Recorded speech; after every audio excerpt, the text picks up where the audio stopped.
Bienvenidos. Hoy vamos a desarrollar la segunda parte del trabajo práctico de números índices y en esta ocasión nos vamos a centrar en el tema canasta. Para empezar, necesito definir qué es un índice. Un índice de la variable x es el cociente entre un valor de esa variable en el momento t y el valor de la variable en un momento fijo definido que será la base. Y lo vamos a nomenclar de la siguiente forma. La letra I que indica el índice, X que se refiere a la variable que vamos a estudiar, en el subíndice está el periodo base, que es un periodo fijo, y en el superíndice vamos a usar el periodo T que estudiamos. Y como este índice se va a manejar en porcentajes, lo vamos a multiplicar por 100. No vamos a utilizar por lo general el signo por ciento, pero sí lo vamos a estar escribiendo en términos de 100. Veamos el tema índices con el ejercicio 1, el ejercicio del tipo de cambio que habíamos visto en la clase anterior. Teníamos como información los tipos de cambio en el periodo 0, 2, 4 y 6. Recuerden que estaba dado bimestralmente. ¿Sí? Y tenemos las variaciones expresadas en porcentuales entre cada uno de los periodos, 6,87, 2,97 y 41,34. Vamos a establecer un índice entonces de la variable tipo de cambio con base 0 para los periodos T cualquiera. En el primer caso es la solución trivial y esto vale 100. Para el segundo periodo va a ser el cociente entre 20,2 y 18,9. Esto me da como resultado 106,87. Para el cuarto periodo vamos a usar el cociente 20,8 dividido 18,9, que me da como resultado 110,05. Y finalmente 29,4 dividido 18,9, y esto me da como resultado 155,55. De acá podemos analizar las siguientes situaciones. Primero, este índice es bastante conocido porque tenemos una relación directa con esta variación. Lo único que cambia es que está expresado en términos de un índice al cual a esta variación le sumamos el 100, ¿sí? Y tenemos por lo tanto 106,87. En este segundo, en el periodo 4, no tengo mucha referencia de lo que es lo que me está dando, pero sí tenemos referencia en este. Si recuerdan, en el ejercicio, cuando calculamos la tasa acumulada punta a punta, habíamos llegado a 55,5%. Bueno, acá me está dando justamente la tasa acumulada que ocurrió entre el periodo 0 y el periodo 6. Por lo tanto, podemos interpretar que el índice me va a estar dando para cada uno de los periodos la tasa acumulada justamente que hay entre el periodo T particular y el periodo 0. Obviamente acá tengo un único periodo y es claro, 6,87. En este es la productoria de estos dos valores y en este es la productoria de los tres, que me da 155,5. Veamos entonces qué es lo que estamos teniendo como información. En el momento, si calculamos el índice de la variable x con base 0, para el periodo 0 voy a tener el cociente entre x0 y x0, y esto me va a dar 100. Permítanme acá omitir el producto 100, pero está implícito. En el segundo caso, lo que voy a tener es, para el periodo 1, x1 sobre x0. Si reemplazo x1 en términos de x0, voy a tener que x1 es x0 por 1 más la variación o la tasa que hubo en el periodo que va desde 0 hasta 1. Simplificando, me queda que el índice me está informando justamente 1 más la tasa del periodo 1 por 100.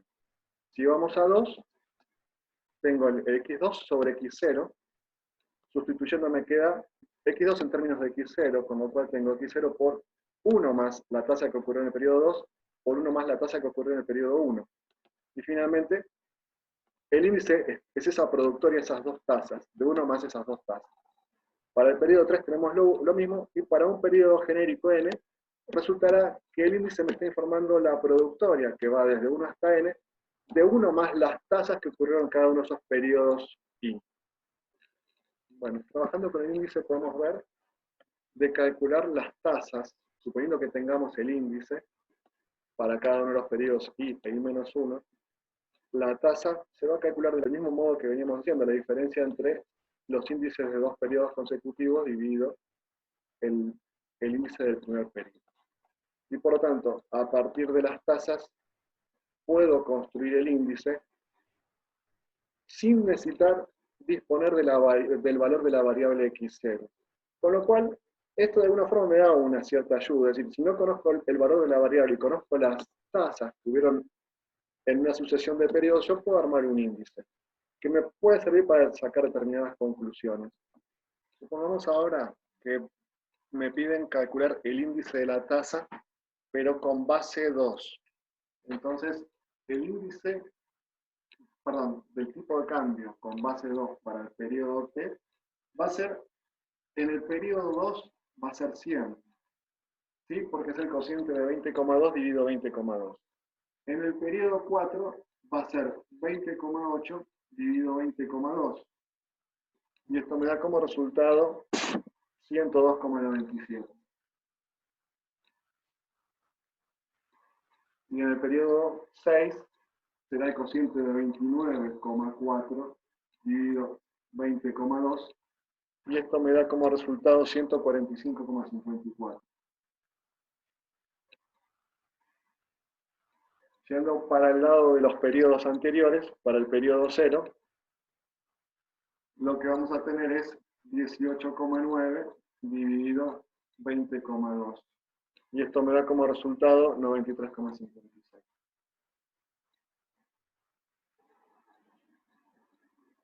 Podemos ver entonces que acá vuelve a estar el conocido, que es 2,97, pero el 2,97 me expresa la variación respecto a este periodo, ¿sí? Con lo cual, con el cambio de base, corrimos las tasas acumuladas respecto ahora al periodo que vamos a usar como base, que es el periodo 2.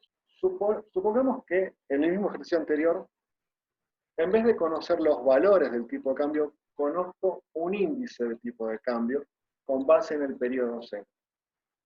Por otro lado, resulta que en el periodo 2 compré un producto a un precio P2 que resultaba, dependía básicamente del tipo de cambio, de una única variable que era el tipo de cambio en el periodo 2. Por lo tanto, P2 era acá por el tipo de cambio 2.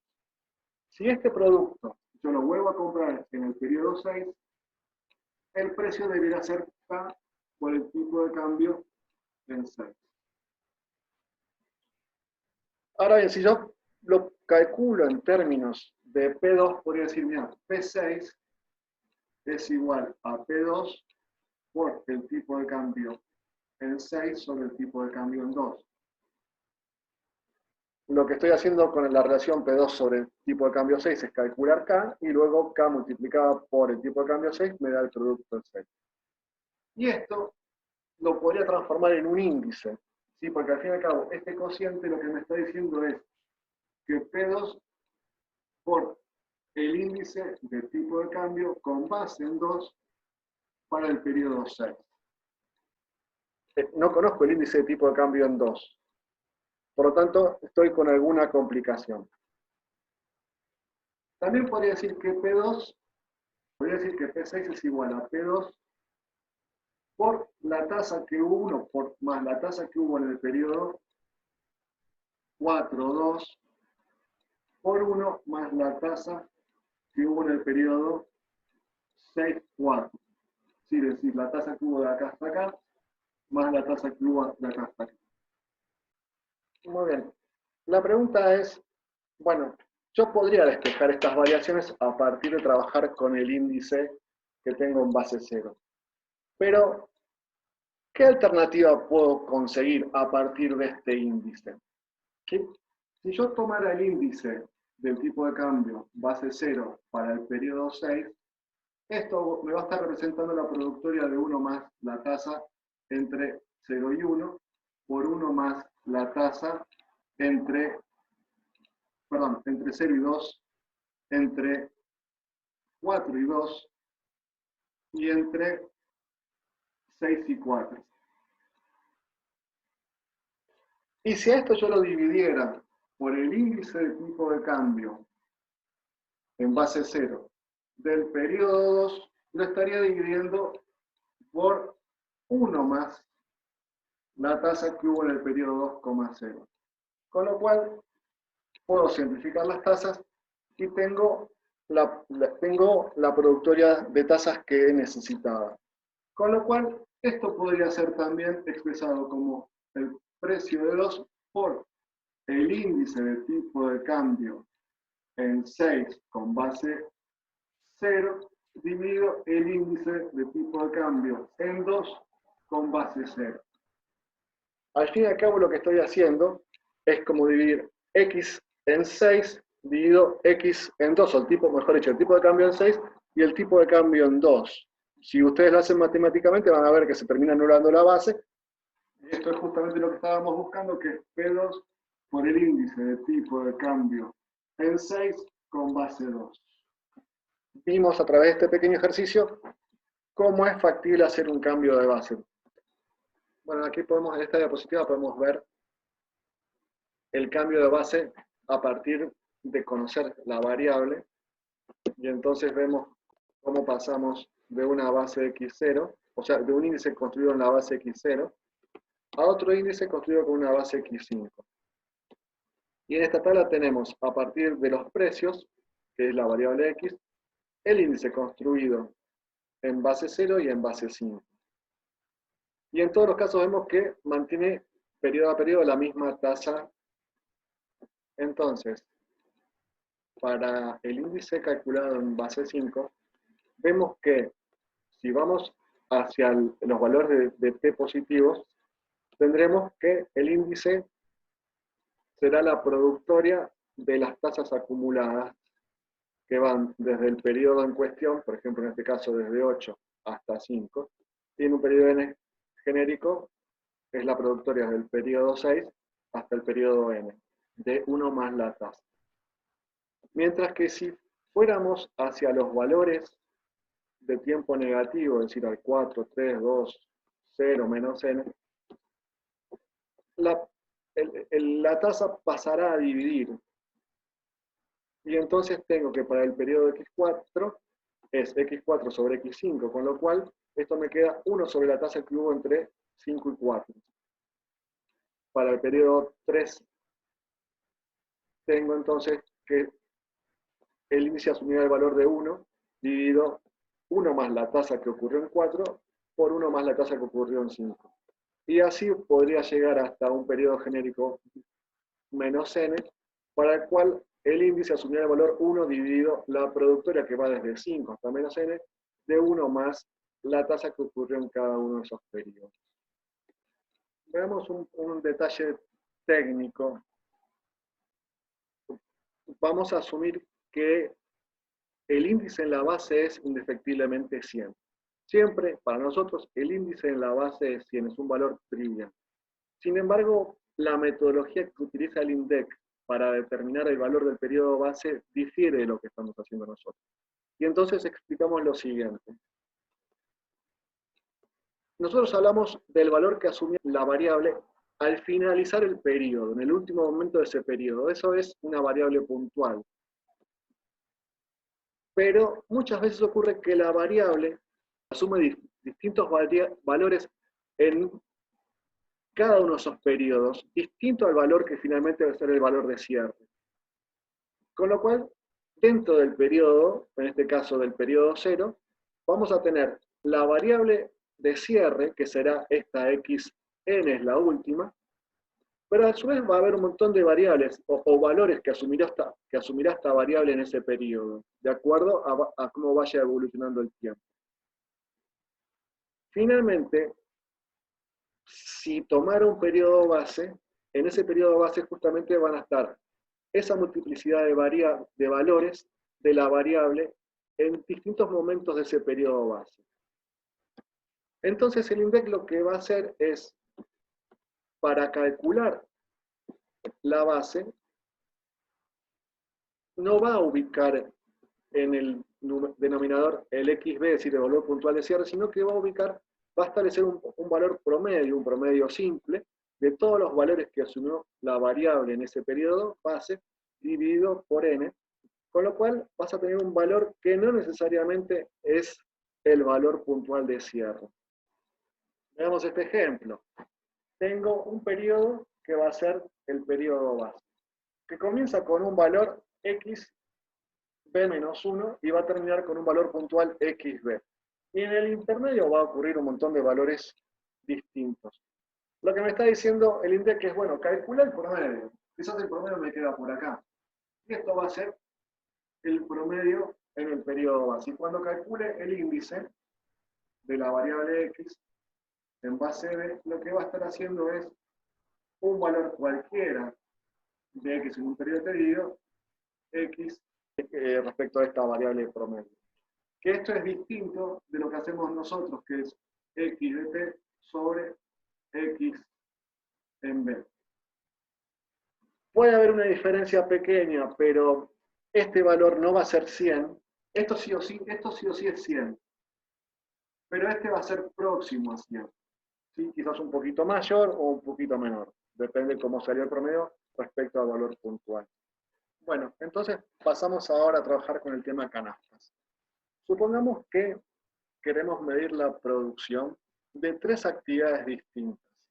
Uno es la siderurgia, otro es la industria automotriz y la última es la industria del mueble. Quiero definir una entidad que de alguna forma englobe el concepto de lo que produce esa fábrica, cada una de esas actividades. En el primer caso, yo sé que tengo una serie de insumos que entran al comienzo del proceso, que son el hierro, la caliza, quizás la chatarra, depende de qué proceso estén aplicando, un poco carbón también. Y entonces vos tenés un proceso lineal donde en algún momento aparece algo que se llama acero. No importa cuál de los procesos estás aplicando, el directo o el indirecto, en algún momento te aparece el acero. Y luego del acero se van a hacer los productos terminados, que pueden ser laminados no planos, como perfiles o tubos sin costuras, laminados planos, y también podríamos tener el lingote, que es un commodity indefinido que sirve después en otra parte del proceso. Acá la forma habitual y que me parece práctica y correcta es definir a la producción de una planta o a la producción de un sector en un país por las toneladas de acero. ¿Sí? Defino las toneladas de acero como la unidad de medida de la producción. Está bien, sí, es una información concreta, directa, es palpable, ¿sí? Me permite comparar, está bien, está práctica, pero tiene un problema que no hace referencia a la calidad del producto terminado, por ejemplo. ¿Sí? No es lo mismo fabricar un lingote, que es un commodity, ¿sí? Que lo puede fabricar cualquier acería en cualquier parte del mundo, a estar fabricando un perfil con exigencias específicas. Por ejemplo, los tubos sin costuras que se aplican en las zonas muy frías, en los árticos, en las zonas polares, tienen exigencias de calidad, de geometría, de precisión, de recubrimiento, distintas que cualquier otro que quizá vaya a una llanura en la provincia de Buenos Aires.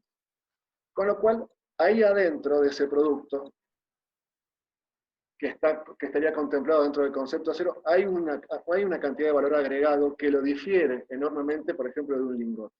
Lo mismo pasa con un laminado plano que se aplica para hacer chapa. Quizás un laminado plano que va para la chapa canalada que se utiliza en un techo tiene un nivel de exigencia determinado que es muy distinto, inferior a aquella chapa que luego vaya de proceso de estampado para producir la carrocería de un vehículo. Y eso, evidentemente, no está contemplado y analizado en el concepto tonelada de acero. Vamos al sector automotriz. El sector automotriz es normal y lo conocemos, y lo identificamos y lo cuantificamos a través del producto terminado, que es el auto. El tipo de proceso es un tipo de proceso A, se llama tipo de proceso A. El tipo de proceso A es este, ¿sí? Que hay un montón de materias primas, insumos distintos, que luego se van asociando, vinculando en piezas, componentes, ensamblados de diferente grado hasta llegar al último ensamblado, que es el ensamblado del autor, finalmente. ¿Sí? ¿Qué es lo que sucede? Las fábricas llegan hasta determinado punto con los ensamblados y después los combinan de forma distinta para tener los diferentes modelos de auto. Por eso el tipo de manufactura es una estructura A truncada y luego invertida, porque llegan a una cantidad de ensamblados que luego en la combinación me permite producir una mayor cantidad de vehículos y amplía, por lo tanto, la cantidad de producto final respecto a los productos ensamblados.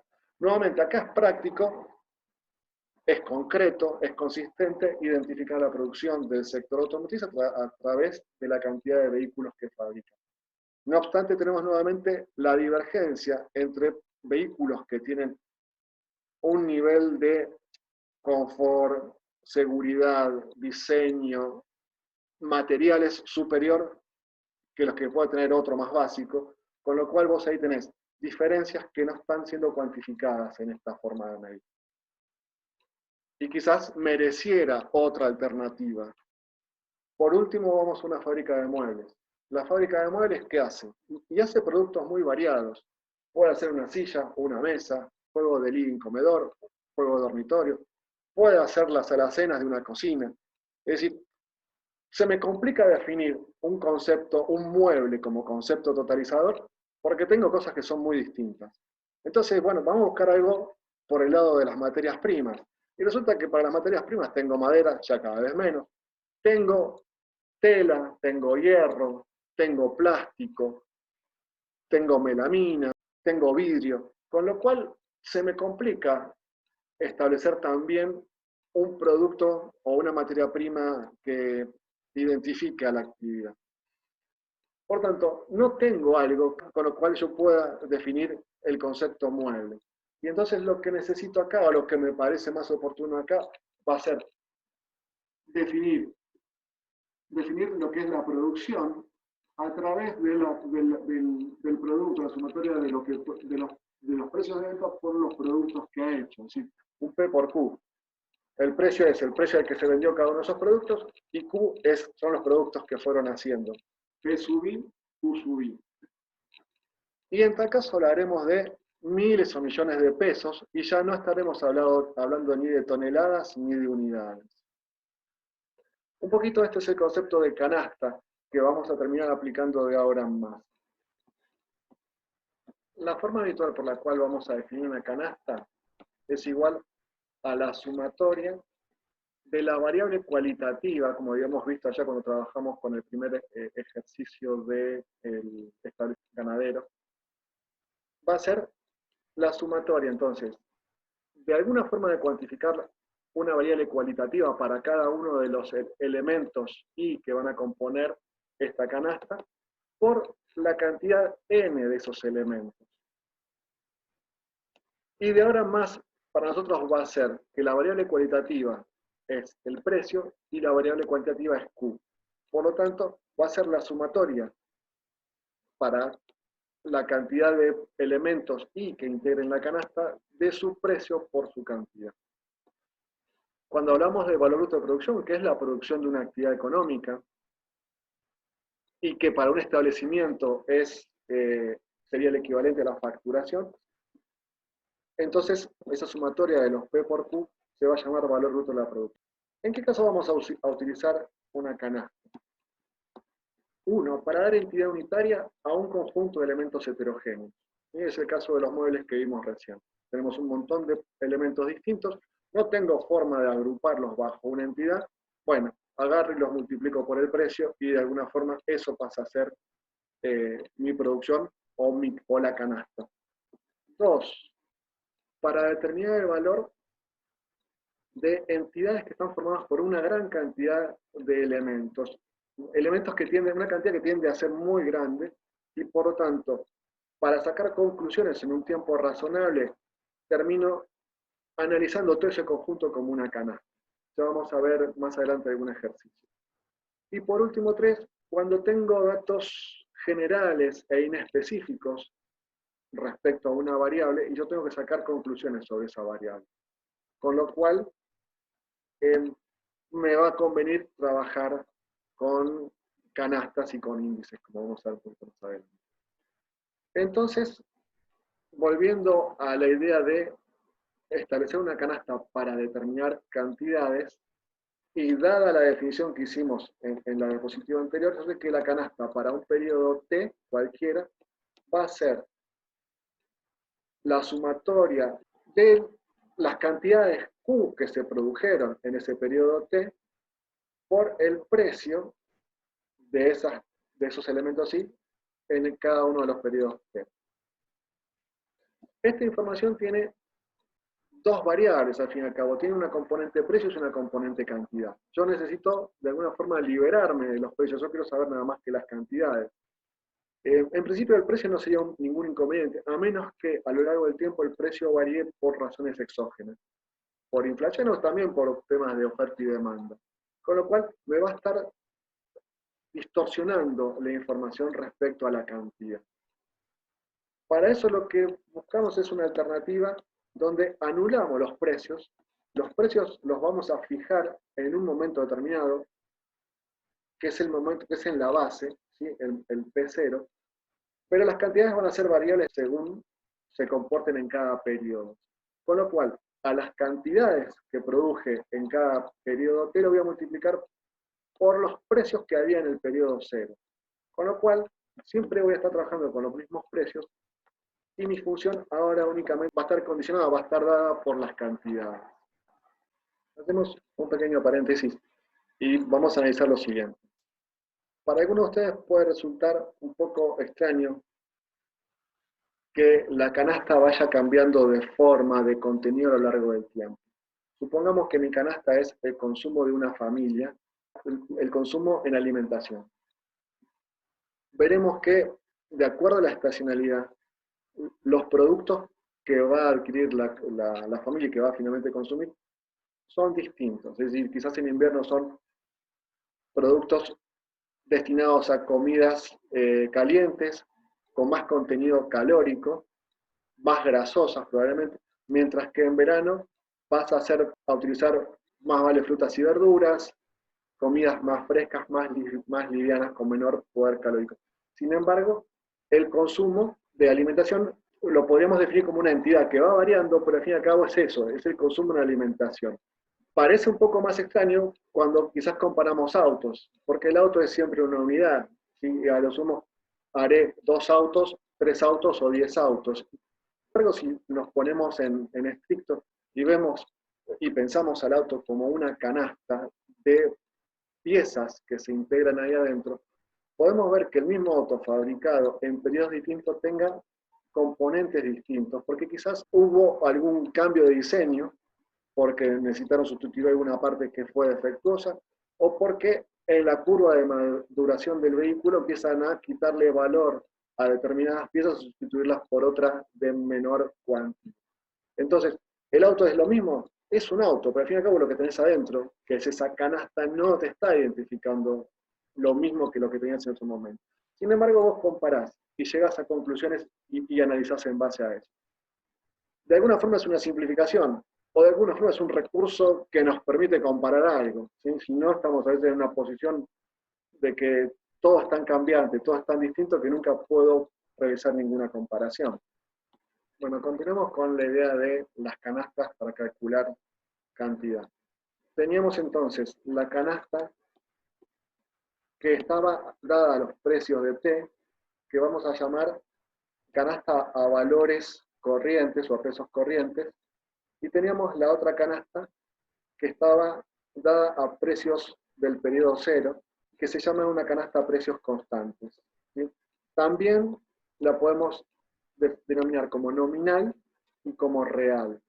En principio parece claro que si yo quiero establecer un análisis de cantidades, la única canasta que me va a servir es esta, la canasta a precios constantes. Sin embargo, vamos a ver ahora cómo, tanto con la canasta a precios variables y con la canasta a precios constantes, trabajando con índices, yo puedo establecer formas útiles con las dos canastas para poder realizar comparativas. Bueno, veamos el siguiente ejemplo. Resulta que tenemos las canastas. Una es a precios corrientes, va a estar dándome los precios en cada uno de los periodos T. Y también tengo la misma canasta, pero multiplicada a precios constantes, o dada a precios constantes. Por lo tanto, va a ser el precio cero en cada momento. Supongamos que tenemos los periodos 0, 1, 2 y n. La canasta a precios corrientes va a asumir la siguiente forma, va a ser la sumatoria de los precios de 0 por los Q de 0 en 0. La sumatoria de los precios de 1 por las cantidades en 1 para el periodo 1. La sumatoria de los precios en 2 por las cantidades en 2 en el periodo 2 y la sumatoria de los precios en n por las cantidades en n en el periodo n. Si trabajásemos con canasta a pesos constantes, tendríamos entonces que en el primer periodo tengo P0 por Q0, en el periodo 1 tengo P0 por Q1, en el periodo 2 tengo P0 por Q2 y en el periodo n tengo P0 por Qn. Yo dije que podíamos usar la herramienta de índices para determinar una forma de comparación. Entonces vamos a hacer un índice de canasta a lo largo del tiempo para comparar cantidades, básicamente, ¿sí? Entonces, lo que tendría que hacer es, de alguna forma, comparar una canasta que esté dada con las cantidades del periodo T en el numerador, dividido por otra canasta que esté valorizada, pero ahora para el periodo 0. Con este cociente, yo me aseguro que estoy comparando cantidades periodo a periodo. Pero para estar independientes de los precios, lo que necesito es que estos precios, tanto en el numerador como en el denominador, sean iguales y que en nuestro modelo podamos asumir que se simplifican. Esto, matemáticamente, lo que estoy diciendo es una aberración y ahora vamos a verlo, pero lo que yo quiero es que estos precios, arriba y abajo, sean iguales y que se anulen, ¿sí? Que estos queden anulados. Tenemos dos formas, dos índices a elaborar. El primero es partiendo de los precios variables o los precios de T. Con lo cual yo podría hacer una sumatoria de precios de T por Q de T dividido la sumatoria de precios de T por Q de C. En este caso tengo en el numerador y en el denominador los mismos precios, con lo cual esto se estaría anulando y me queda únicamente como variable las cantidades. La otra forma es decir, voy a mantener fijo los precios, con lo cual voy a tener precios de 0 por Q de T, que esta información la tengo de esta canasta precios constantes, dividido la sumatoria de los precios de 0 por Q de 0. Nuevamente, los precios en el numerador y en el denominador son los mismos y los estaría variando. Y como lo único que tengo jugando son las cantidades de T respecto a las cantidades de 0, tengo índices de cantidad. Este se conoce como índice de cantidad de Paget y este se conoce como índice de cantidad de Laspers. Laspers va a trabajar siempre con precios constantes, mientras que Paget va a trabajar con precios variables cuando trabajemos en índices de cantidad. Desarrollemos un poquito la lógica de lo que estuvimos aplicando. Volvemos a la situación genérica donde no defino el precio en particular. Entonces tengo un índice de cantidad que tiene una sumatoria, una canasta con las cantidades del periodo T, y tengo, por otro lado, una canasta que tiene las cantidades del periodo 0. ¿Sí? Esta es variable de acuerdo a cada periodo T, y esta sé que mantiene las cantidades fijas, por lo menos. Si yo desarmo esto, lo que voy a tener como resultado es un P1 por Q1 de T más P2 por Q2 de T más un Pn por Qn de T, dividido P1 por Q1 en 0 más P2 por Q2 en 0 más Pn por Qn en 0. Esta idea de simplificar los precios que había planteado, en este polinomio es una aberración, es decir, yo no puedo venir y simplificar P2 con P2. Eso está matemáticamente prohibido. Sin embargo, a los fines estadísticos podemos pensar que sí es válido, que como tenemos los mismos precios arriba y abajo, lo que estamos haciendo en realidad es comparando cantidades. Permítanme desarrollar esto en forma vectorial. Esto yo lo podría plantear como un producto entre un vector P por otro vector Q de T, dividido el vector P por el vector Q en 0. Básicamente lo que estaría haciendo es al vector P, que tiene los elementos P1, P2, Pn, lo voy a estar multiplicando vectorialmente por otro vector que tiene las cantidades, en este caso de T, Q de T, del producto 1, del producto 2, del producto N. Y al hacer la productoria no tengo ni más ni menos que P1 por Q1 más P2 por Q2 más Pn por Qn. Visto vectorialmente, podríamos inferir, o es más claro que se puede ver que estos dos elementos se estarían anulando, ¿sí? O podríamos suponer que se anulan, y al fin y al cabo lo que se va a tener es una función de Q de T y Q de C. ¿Sí? Es decir, para llegar a tener algo que me compare precios, tengo que tener una función que solo dependa de T, de las cantidades en T y de las cantidades en 0. Y los precios que de alguna forma se anulen. Esto me va a servir, esta idea vectorial va a servir cuando trabajemos con la ponderación del gasto en la clase siguiente. Vamos a realizar el ejercicio número 2. Me dice que tenemos una empresa que produce 3 bienes, X, Y, Z, que se conocen los precios y las cantidades producidas, y me pide que hagamos índices de cantidad por las PER y por el método de Paget.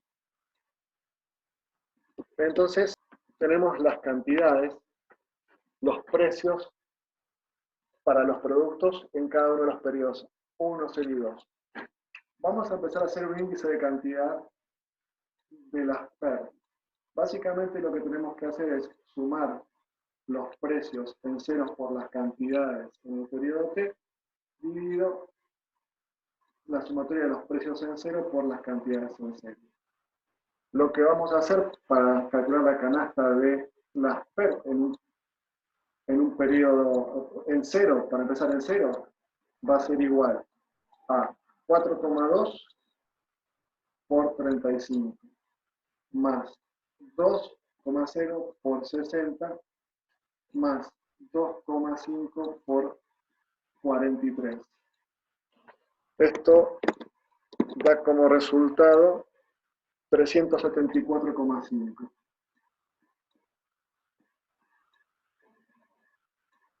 Después voy a hacer la misma canasta, pero para el periodo 1. Y acá yo sé que los precios siempre se van a mantener en cero, por lo tanto, repito los precios. 4,2 por las cantidades del periodo 2, 38, más 2,0 por 62, más 2,5 por 43. Esto me da como resultado 391,1.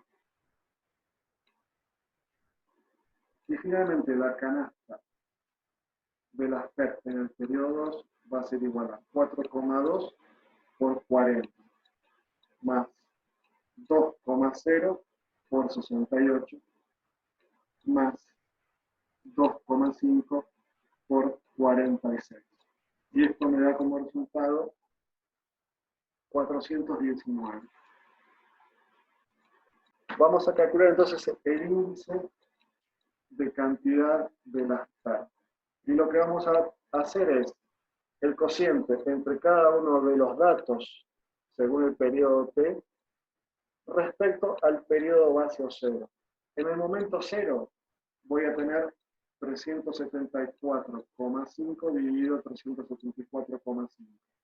Esto es igual, recuerden que lo multiplicamos por 100 a 1, por lo tanto es así. Ya. En el segundo caso voy a tener 391,1 dividido 374,5 y esto me da como resultado 104,43.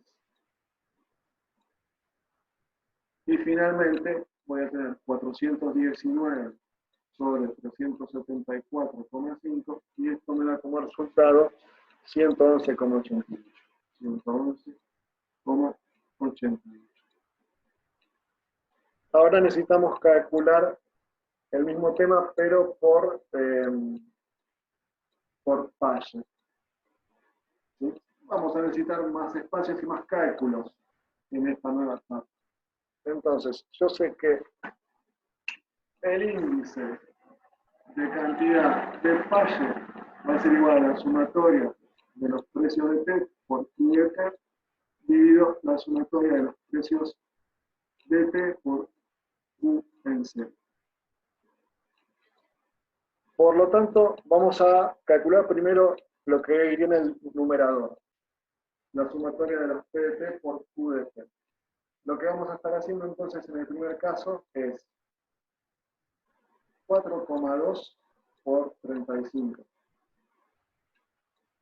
más 2,0 por 60 más 2,5 por 43. Entonces esto es la sumatoria de precios en cero por QS. Y esto me da como resultado 374,5, obviamente, es lo mismo que teníamos antes. Después hago la sumatoria de P1 por Q1. Multiplico estos dos. 4,2 por 38 más 2,2 por 62 más 2,55 por 43. Esto me da como resultado 405,65.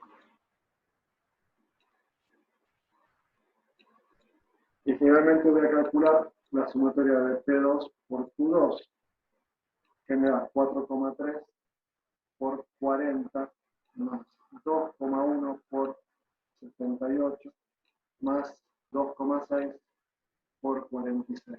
Y esto me da como resultado 434,4.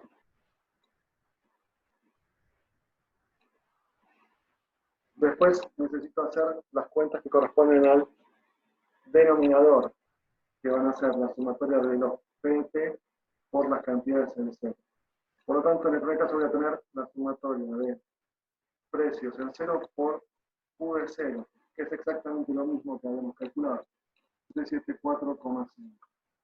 La sumatoria de precios de 1 por Q de 0, con lo cual tengo 4,2 por 35, más 2,2 por 60, más 2,55 por 43. Esto me da como resultado 388,65.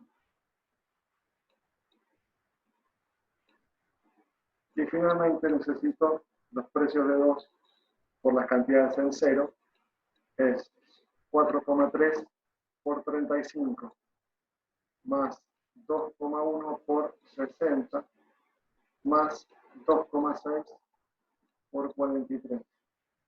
Esto me da como resultado 388,3.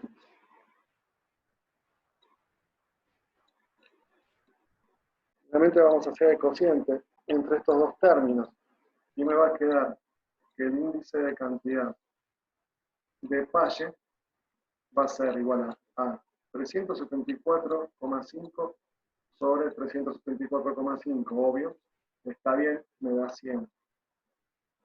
Luego va a ser 405,65 dividido 388,65 y esto me da como resultado 104,37. Y finalmente tenemos 434,4 dividido 388,65 4,3, lo que me da como resultado 111,87.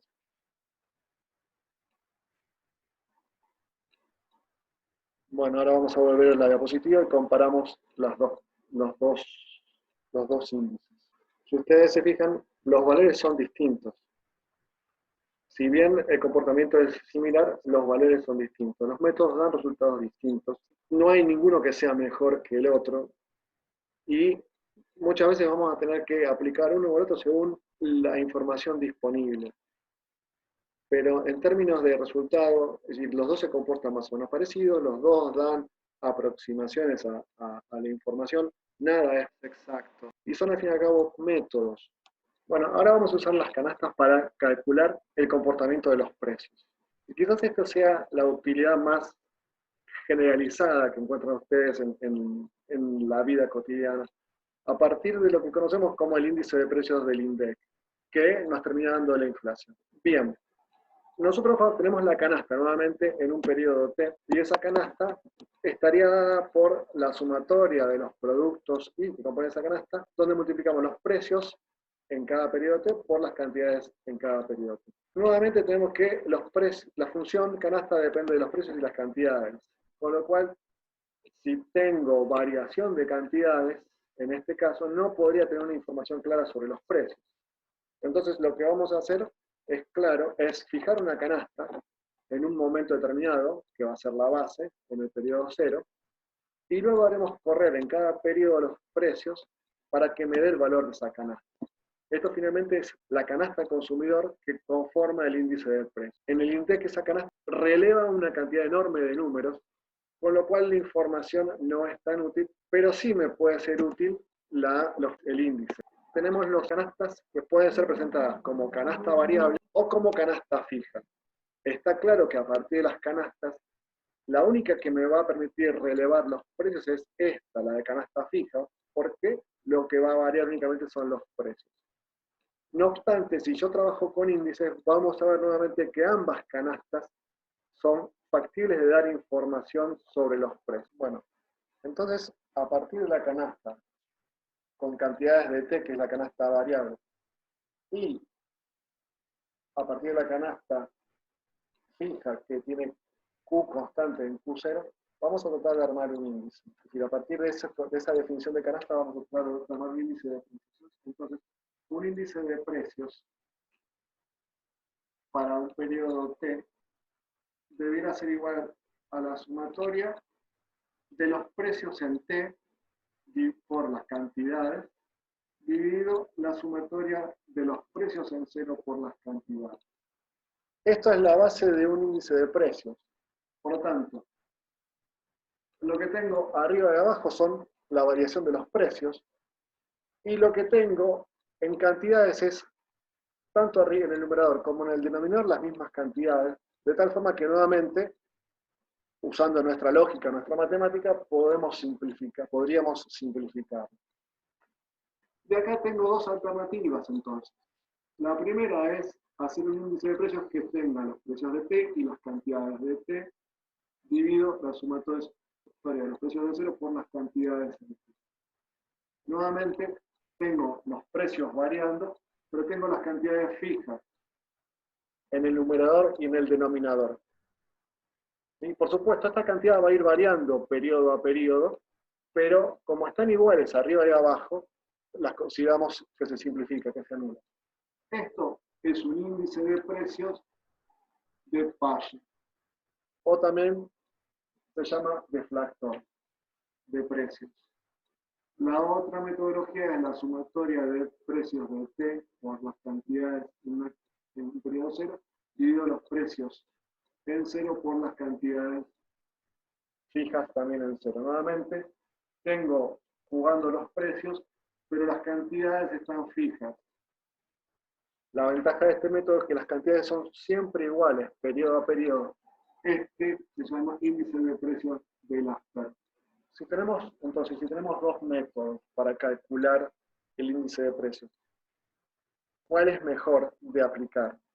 El índice de Paget tiene la particularidad que le da un peso ponderado a las cantidades de acuerdo a cómo ellas se han consumido.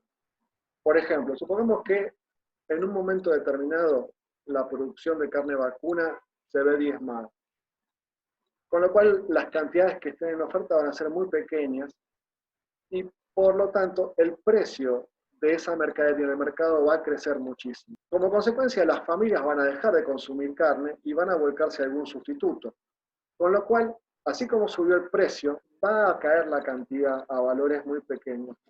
Y ese componente carne va a reducir su participación en el índice, con lo cual le está quitando peso a la carne en ese índice. Y de alguna forma me da un índice que es más fiel a los consumos y a los precios de las cosas que la gente está consumiendo. ¿Sí? Es como que hay una relación más estrecha entre los hábitos de las personas con lo que está representando la canasta. No obstante, para poder calcular tenemos un gran problema, que es que no contamos con la información de las cantidades momento a momento. El día de mañana, cuando el manejo de la información sea tan sofisticado que el organismo de relevamiento estadístico tenga la información de cuántos kilos de productos se vendían en un almacén de cualquier lugar del país, entonces sí, el índice pueda mutar y pase a ser un índice de Pash. El índice de la PER, por el contrario, es muchísimo más práctico porque fija las canastas y a partir de ahí lo único que hace es relevar mes a mes, periodo a periodo, los precios de esa canasta. Ahora, ¿qué le juega en contra? Cuando, para ejemplo, de la carne, cuando los precios de la carne se elevan en una proporción exagerada, le va a pegar fuerte en el valor del índice porque la cantidad va a estar fija. El problema que tienen las PER es que sobreestima las subas, la salsa de precios. Con lo cual, eso también puede generar después un tema de organización en la economía cuando se produce demandas de aumentos salariales en función a este índice de precios. Bueno, vamos a hacer finalmente el ejercicio número 3 y con esto cerramos la clase de hoy. Me dice que tengo un establecimiento productor de verduras y hortalizas que vende su producción en el mercado central al por mayor. Decide implementar un proyecto de mejora cualitativa y cuantitativa. Involucra modernización de la infraestructura con sistemas de riegos, la instalación de invernaderos, así como mejoras en las prácticas agrícolas y genéticas del centro. Se espera que el proyecto alcance su máximo en 4 años. Se llevan registros de la producción real o a pesos constantes y de la facturación, que es decir, información a precios corrientes. Además, me dice que el mercado central elabora un índice de precios que es representativo del sector. Me pide entonces calcular el crecimiento de la producción punta a punta y la tasa de crecimiento anual promedio, establecer un índice de precios de la producción para establecimiento y desarrollar un índice de precios que explique la componente de calidad del proyecto. Me dan como información entonces la producción, pero expresada como variación, como tasa. Me dan la facturación, que está dada en millones de pesos, y me dan el índice de precios del mercado central para las verduras y hortalizas, que tiene base 2003. Vamos a resolver el ejercicio. Tenemos como dato primero la producción expresada como una tasa de variación, que tiene los valores menos 1,3, 3, 6 y 2,5. Entonces me pide calcular la tasa punta a punta. De lo que habíamos visto de tasas, yo sé que la tasa punta a punta va a ser, si la debemos expresar de esta forma, va a ser igual a la productoria de 1 más la tasa que ocurrió en 1, por 1 más la tasa que ocurrió en 2, por 1 más la tasa que ocurrió en 3, por 1 más la tasa de 4. Con lo cual, 1 más la tasa punta a punta va a ser igual 1 menos 1,3 sobre 100 por 1 más 3 sobre 100 por 1 más 6 sobre 100 por 1 más 2,5 sobre 100. Entonces esto me da como resultado 1,1045. Y acá se infiere que la tasa punta a punta fue del 10,45%. Después me pide calcular la tasa promedio anual. Yo sé que la tasa promedio anual aplicada durante 4 periodos debe ser igual a 1 más la tasa punto a punto. Con lo cual, la tasa promedio va a ser igual a 1,1045, por ahí cuarta menos 1, que me da como resultado 2,5%. Entonces, la segunda pregunta del primer punto está respondida y este establecimiento tuvo un comportamiento equivalente a un crecimiento anual del 2,5%. La segunda parte del ejercicio me pide establecer un índice de precios del establecimiento. Un índice de precios del establecimiento. Para armar un índice de precios, yo lo que sé es que en el numerador va a tener que estar los precios del periodo T y en el denominador van a tener que estar los precios del periodo C. Y después que las cantidades arriba y abajo van a tener que ser iguales. Primero, yo sé que la facturación en cada uno de los periodos T va a ser igual a la sumatoria de los productos que vendió en ese periodo por los precios a los que vendió esos productos. Con lo cual, la facturación me va a estar dando una canasta variable a precios variables. Con lo cual, de alguna forma, yo podría poner acá la facturación,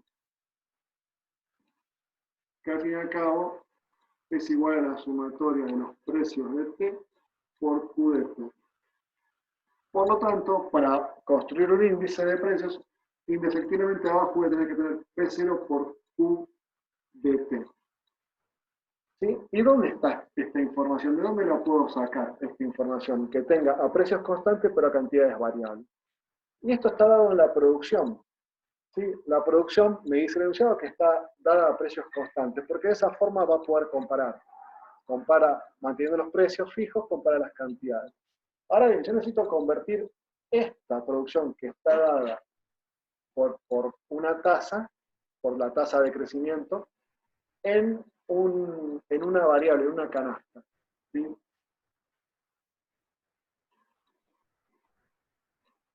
De tal forma que yo tengo que armar ahora a la producción de T como la sumatoria de los precios en cero por las cantidades en T. Yo tengo las variaciones, ¿sí? Pero de algún modo tendría que saber el valor que asume esta variable en alguno de estos momentos, como para de ahí en más empezar a construirla. Si yo tuviera la producción en el momento 0, sería P0 por Q0. Si fuera en 1 sería P0 por Q1. En 2 sería P0 por Q2 y así sucesivamente. Resulta que este dato P0 por Q0 está acá.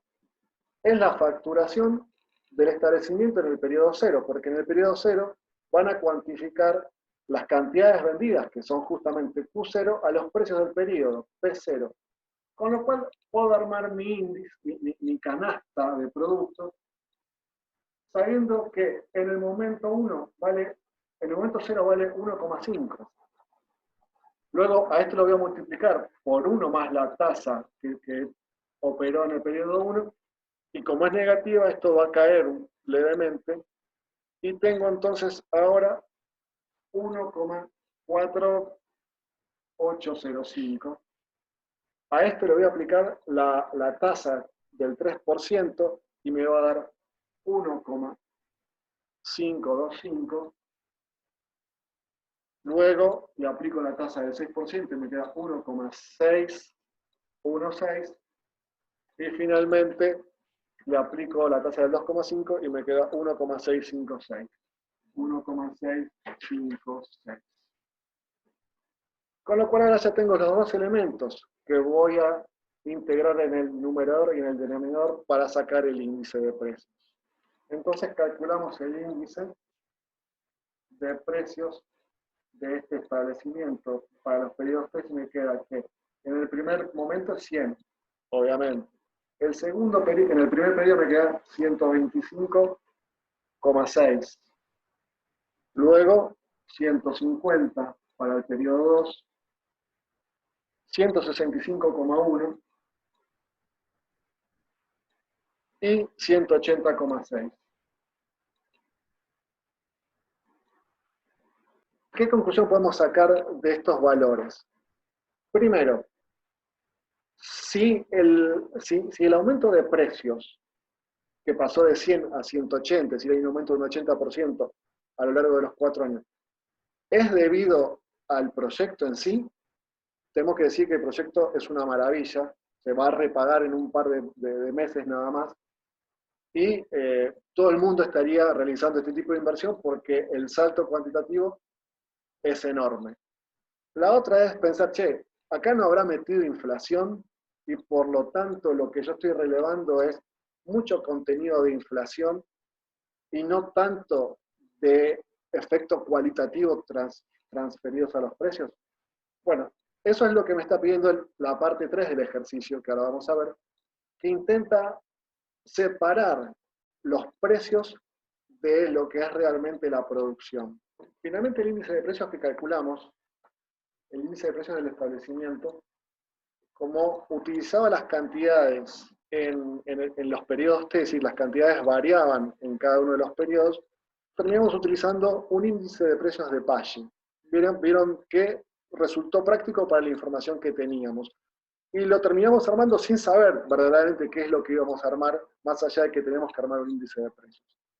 El punto 3 me pide entonces desarrollar un índice cualitativo. Lo que me está pidiendo es, dado que el precio contiene una componente cualitativa, es decir, una manzana de buena calidad se puede vender a mejor precio que una manzana chiquita o de mala calidad.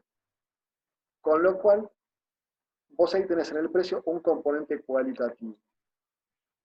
Pero, como vimos, en esta economía hay bastante inflación. Con lo cual necesitaría referir mis productos o corregir este índice de precios del establecimiento, lo necesitaría corregir de alguna forma tal que elimine la inflación de acá adentro. Pero también necesitaría usar un índice, o me convendría usar un índice que mejor se aproxime a esta canasta que yo tengo. Es decir, yo podría corregir esto por el IPC, ¿sí? Que me da la información de la inflación de toda la economía, y estaría más o menos bien. Pero resulta que este índice de precios del mercado central de verduras y hortalizas se asemeja mucho más en comportamiento al comportamiento que tiene el nicho de negocio donde trabaja esta gente. ¿Por qué? Porque tiene acá adentro metidas las estacionalidades, que va a estar sufriendo esta gente también.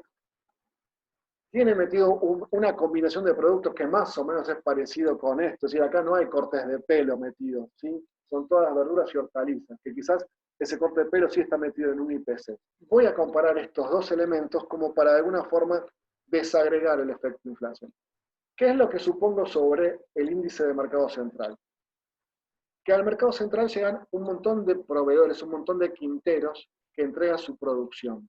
En esa suma de productos tengo una distribución de calidades representativas, digamos, de lo que es el mercado.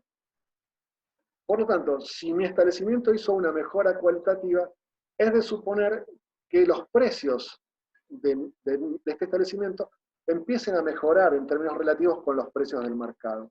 Es extraño esperar que en el mercado todos los proveedores, todos los quinteros estén invirtiendo al mismo tiempo en un proyecto de este estilo.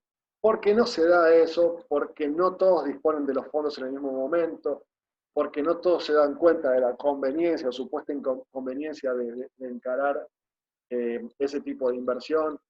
Por lo cual podemos sostener que este mercado se mantiene más o menos uniforme y que lo que va a estar teniendo es una representación de un producto estándar a lo largo del tiempo, y al fin y al cabo la variación de precios va a ser una variación de precios únicamente por inflación o por estacionalidad y no por calidad. Entonces, lo que termino haciendo es, me pide hacer un índice de calidad. Voy a llamar Q a la calidad del establecimiento. Y entonces voy a comparar el índice de precios del establecimiento a lo largo del tiempo respecto a un índice de precios del mercado central, particularmente de verduras y hortalizas.